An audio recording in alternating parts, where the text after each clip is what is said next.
ఉప్పల్ చౌరస్తా నుంచి వయా పిర్జాదిగూడ మీదుగా రింగ్ రోడ్ వరకు, ఆల్మోస్ట్ రింగ్ రోడ్ వరకు నరకం. ఈ రూట్లో ప్రజలు రావాలంటే భయపడేటువంటి పరిస్థితి. ఉత్తర తెలంగాణకు సర్జిక్ రోడ్ కింద ఉన్నటువంటి ఈ రోడ్డు కేంద్ర ప్రభుత్వం నేషనల్ హైవే అథారిటీ వాళ్ళ ఆధ్వర్యంలో ఇక్కడ ఒక ఫ్లైఓవర్ వేసి ఈ ప్రజలకు క్షణాల మీద రింగ్ రోడ్డుకు చేరుకునేటువంటి అవకాశం కల్పించాలని చెప్పి 100 కోట్ల రూపాయలు శాంక్షన్ చేస్తే కాంట్రాక్టరు దివాలా తీసి, కాంట్రాక్టర్ చేతులెత్తేసి, కాంట్రాక్టర్ సతాయిస్తే స్వయంగా నేను లోకల్ మంత్రి గారు విజిట్ చేసి మన నితిన్ గడ్కరీ గారు వచ్చినప్పుడు వాళ్ళు నివేదించుకున్నాం. అయ్యా 2 వీలర్స్ మీద పోయేటువంటి ప్రయాణికులు నడుములు పోతూ ఉన్నాయి, గంటల తరబడి జాములు అయిపోతూ ఉన్నాయి. ఇలా బయటికి వెళ్ళాలంటే వణికిపోయే పరిస్థితి ఉన్నది. వర్షం పడ్డది అంటే ఈ ఉప్పల్ రోడే ఒక చెరువులాగా మారిపోతూ ఉంది. కార్లకు ఎక్కడ బొందలు ఉన్నాయో, ఎక్కడ సాఫ్ ఉందో తెలియని పరిస్థితి వచ్చింది. తిట్టని రోజు లేదు అని చెప్పి మేము చెప్పాం.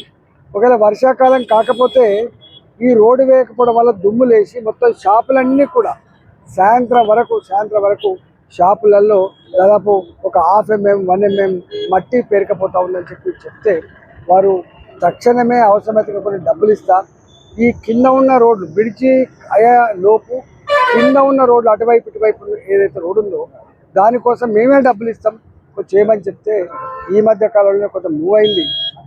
ఇంతకుముందే నేను ఆఫీసర్తో మాట్లాడి మీరు చేస్తారా, మాలాంటి వాళ్ళం మిషన్లు పెట్టి ఏమైనా బొందలు కొట్టుకునే ప్రయత్నం చేయమంటారా, రోడ్ల మీద ఆగే నీళ్లకు టెన్షన్ కొట్టి తీయమంటారా అని చెప్పి అడిగితే సిగ్గుపడుతుంది సార్, మేము తప్పకుండా మేమే చేస్తామని చెప్పిండు.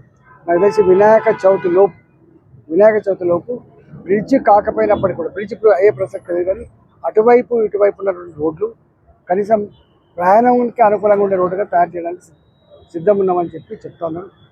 మేము కూడా రోజువారీగా పనిని పర్యవేక్షించి ఈ పని అయ్యేటట్టు చూస్తాం.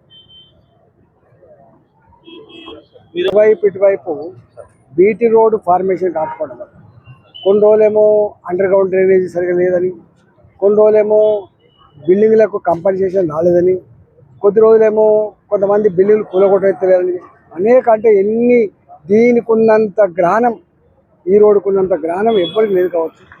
ఇప్పటికైనా కాంట్రాక్టర్ సతాయించిండు, అధికారులు సతాయించిండు, అక్కడక్కడ కొంతమంది వ్యక్తులు సతాయించిన కోర్టుకు పోయి ఏది ఏమైనప్పటికీ కూడా సఫర్ అవుతున్నది మాత్రం ఈ ప్రాంత ప్రజలు, ఉప్పల్ నియోజకవర్గ ప్రజలతో పాటుగా మేడ్చల్ నియోజకవర్గ ప్రజలు, అదేవిధంగా వరంగల్ ప్రయాణం చేసే ప్రజలు. కాబట్టి తక్షణమే దీన్ని చేయించడానికి మేము రోజువారీగా సమీక్ష చేసి పూర్తి చేస్తాం.